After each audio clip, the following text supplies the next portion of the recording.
Selamat pagi kepada Yang Berhormat Datuk Seri atas jemputan saya ke mesyuarat bulat meja ini, dan juga selamat pagi kepada ahli-ahli panel yang mewakili NGO dan badan agama masing-masing.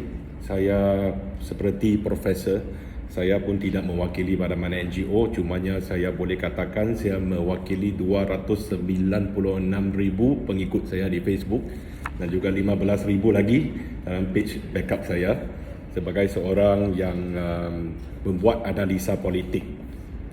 Dalam isu kalimat Allah ini, saya berasa isu yang pertama adalah masing-masing meneliti dari sudut yang berlainan, dari sudut undang-undang, perundangan, dari sudut sosial dan perkauman, dan juga dari sudut sejarah dan juga agamaan. Apabila kita memandangkan sudut kalimah Allah, isu kalimah Allah ni daripada sudut yang berbeza, maka kita dapat satu konklusi ataupun keputusan yang berbeza dan berjangka. Maka pandangan saya adalah mencampur adukkan ke semua perspektif ini dan mendapatkan satu pandangan daripada saya yang menyeluruh, yang lebih menyeluruh. Saya bermula dengan sudut sejarah. Perkataan Allah adalah terdiri daripada dua perkataan Aramik al-ilahi, the God. Penggunaan perkataan Allah dalam ke-15 kurun Masihi oleh para mesyuarat adalah satu penggunaan bahasa Melayu masa itu tentang satu-satunya Tuhan yang merujuk kepada agama Islam. Disebabkan itu, maksud secara amnya bagi al-ilahi daripada Arab di tanah ini, satu-satunya Tuhan adalah bahasa Melayu. Walaupun penggunaan Allah daripada rakan-rakan saya beragama Kristian dan seperti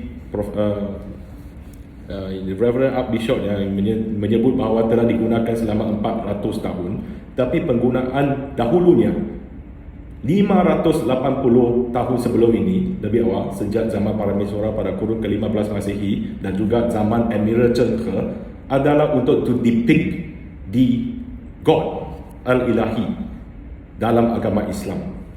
Saya bagi satu contoh lagi.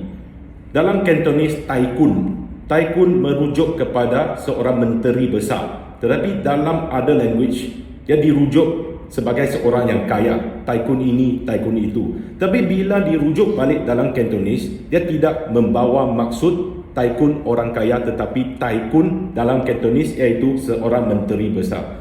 Kalau Taikun ada nama khususnya dalam bahasa sendiri, maka dalam bahasa itu dia haruslah dirujuk kepada bahasa khusus itu.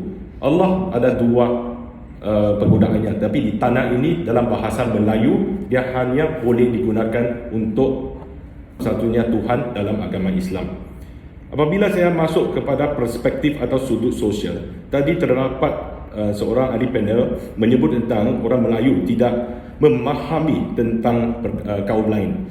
Cumanya saya nak pandang dari sudut yang berbeza dan berlawanan, berapakah atau sebagaimanakah kaum lain memahami tentang Melayu dan Islam.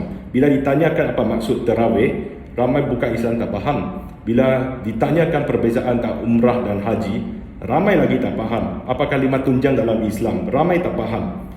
Itulah Malaysia adalah dalam keadaan yang tidak perpaduan, disunity. Malaysia punya situation memang berbeza dengan negara lain. Saya bagi satu contoh membuat perbezaan di mana moyang saya berasal negeri Republik Rakyat China, di mana Archbishop China bukan dilantik oleh pihak Vatican, malah dilantik oleh kerajaan diri sendiri. Kita juga pernah dengar di China ada persecution, religious persecution terhadap minoriti. Kalau kita bandingkan terhadap negara lain seperti Amerika Syarikat, seperti UK, seperti New Zealand, tiada masalah pergaulan antara kaum kerana semua bertutur dalam bahasa kebangsaan. Di mana Malaysia kita ada vernacular, sistem vernacular. Orang Cina belajar Cina, orang India belajar Tamil dan sebagainya. Kalau negara-negara lain hanya mempunyai satu bahasa yang akan dibincangkan, masalah ini tidak akan tertimbul pada permulaannya. Justru Malaysia adalah unik dan tidak harus dibandingkan dengan negara lain, terutamanya dalam isu sensitif seperti isu kalimah Allah. Dalam sudut undang-undang pula, walaupun hak untuk mempertahankan agama masing-masing adalah terpelihara dalam perlembagaan, kita tidak harus melupai bahawa Islam adalah agama persekutuan. Ramai kita cakap saja, tapi kita tak menghayati apa maksudnya Islam adalah agama persekutuan.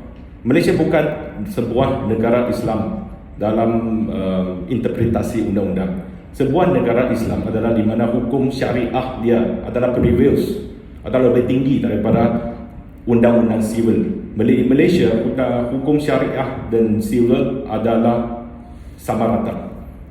Dalam perlembagaan, agama adalah dalam senarai negeri, bukan senarai persekutuan. Dan kebelakangan ini, mahkamah telah membuat satu keputusan yang berlandaskan perlembagaan, iaitu interpretation of the state and the federalist. Mungkin cadangan saya kepada Kementerian Dalam Negeri adalah bekerjasama dengan negeri, kerajaan negeri, agar untuk menetapkan erti maksud kalimah Allah di negeri masing-masing. Perlembagaan persekutuan telah mendapat pemasyuran pada 1957. Cumanya Sabah, negeri Sabah dan Sarawak hanya bergabung dengan Malaysia pada tahun 1963 melalui Malaysia Agreement 63. Justru biarlah rakan-rakan kita di Sabah dan Sarawak melalui kerajaan negeri mereka untuk menetapkan definisi kalimah Allah di Sabah dan Sarawak. Cumanya saya juga meminta agar rakan-rakan kita dari Sabah dan Sarawak apabila berada di Semenanjung, hormatilah penggunaan kalimah Allah di sebelah sini. Kami akan menghormati rakan-rakan kita di Sabah dan Sarawak.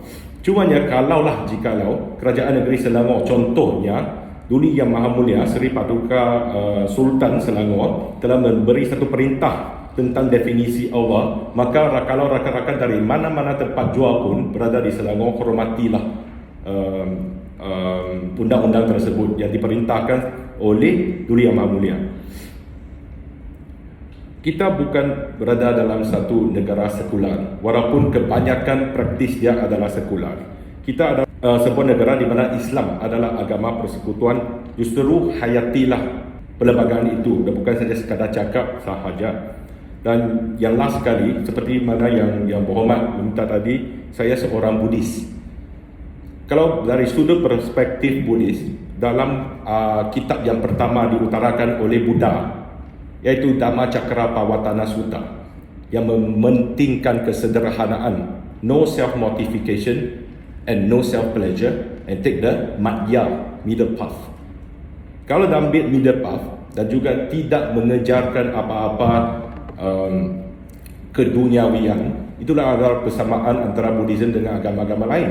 Tapi yang berlakunya sekarang, kalimah Allah ni, kalau dari sudut perspektif Buddhism, kalau seorang ataupun sekumpulan orang yang beragama lain ingin menggunakan nama Buddha dalam agama mereka, saya rasa Buddha pun rasa biarlah orang nak buat apa, biarlah saja. Itulah dari sudut pandangan Buddhism secara amnya. Terima kasih, sekian sahaja pandangan saya.